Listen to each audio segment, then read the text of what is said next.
안녕하세요 여러분, 동락 이현숙 TV의 이현숙입니다. 오늘 동락 북스 시간에는요, 초등 중학년 학생들이 읽을 만한 역사 기초 배경 지식을 쌓을 수 있는 책, 조선 최고의 책장수 조신선에 관한 이야기입니다. 기이한 책장수 조신선은요, 사계절 출판사에서 나온 징검다리 역사동화 2번째에 해당합니다. 이 책이 초등 중학년 3, 4학년 아이들한테 딱 어울리는 이유는요, 아직 한국사 공부를 시작하기 전 학생들이 기초적인 배경 지식을 쌓기에 좋기 때문입니다.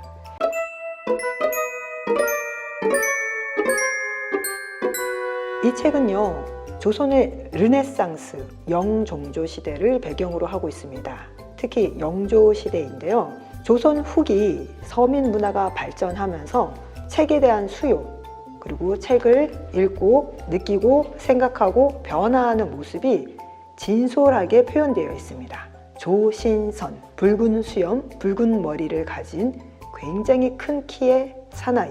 그는요, 책을 자기 옷자락 사이에다가 수십 권을 넣고 뛰어다니는 특이한 인물이었습니다. 실존 인물일까요? 네, 맞습니다. 실존 인물입니다. 많은 학생들이 이런 질문을 해요. 에이 선생님, 조선 사람인데 어떻게 머리가 붉을 수 있어요? 수염도 붉을 수 있어요? 사실 저도 궁금해요. 어떻게 붉은 머리가 있을 수 있죠?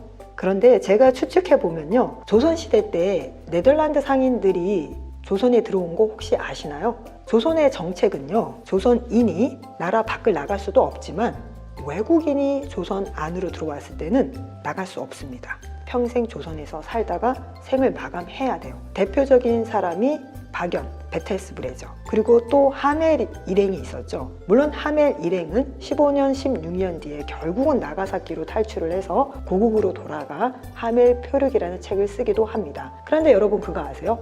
약 16년 동안 조선에 머물면서 하멜 일행 중에 몇몇은 조선의 여인과 부부관계를 맺기도 했다라는 사실. 이러한 걸로 미루어 봤을 때 조신선의 붉은 머리, 붉은 수염 어느 정도 짐작이 가지 않나요? 이러한 재미있는 역사의 뒷이야기도 아이들과 나눌 수 있고요. 무엇보다도 조선의 르네상스를 이끌었던 정조, 바로 이전의 영조 시대에 사실은 사상적으로 상당히 제약을 많이 했다는 것도 알 수 있어요. 여기 이런 이야기가 나옵니다. 임금의 갑작스럽고 지나친 명령은 여기서 그치지 않았어요. 며칠 뒤 임금은 주린의 책, 명나라의 책을 쓰는 작가입니다. 주린의 책들, 특히 명기 집약을 팔았던 책장수 배경도와 그것을 지니고 있던 선비 이희천을 잡아들이라는 명을 내립니다.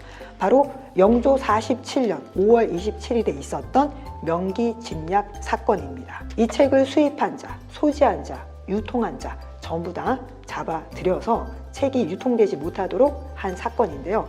이 사건을 통해서 알 수 있는 것이 탕평책을 실시했던 영조가 이에 반대하는 선비들의 명분을 없애기 위해 책을 유통 판매하는 사람들을 구속하고 수감했던 사건입니다. 이를 통해서 알 수 있는 건요, 우리가 알듯 모르듯 조선 후기에는 이러한 책을 통해서 많은 사람들이 사상적으로 새로운 생각을 받아들이고 있고, 그리고 조선 정부의 통제가 미치지 않는 그늘 속에서 서서히 서민의식이 확장되고 성장하고 있음을 알 수 있습니다. 초등학교 중학년 학생들이 읽을 수 있도록 글밥이나 글자의 크기도 적당한 사이즈고요. 전체 내용이 조신선이란 인물을 중심으로 재미있게 펼쳐집니다. 우리 아이들에게 역사 공부를 본격적으로 시키기 전에 역사의 배경 지식, 그 시대의 삶의 모습, 그리고 그 시대 사람들의 욕구, 희망을 알아볼 수 있는 책, 기이한 책장수 조신선. 가볍고 재미있게 우리 아이들에게 권해보시면 어떨까요? 부모님이 읽어보셔도 참 재미있습니다. 읽어보시고요, 우리 아이들하고 한번 이야기해보세요. 조신선이 어떻게 붉은 머리에 붉은 수염을 가질 수 있는지. 그 질문 하나만 가지고도 우리 아이들과 조선 역사 대부분을 공부할 수 있습니다. 여러분, 지금까지 동락 이현숙 TV의 동락 북스 시간이었습니다. 감사합니다.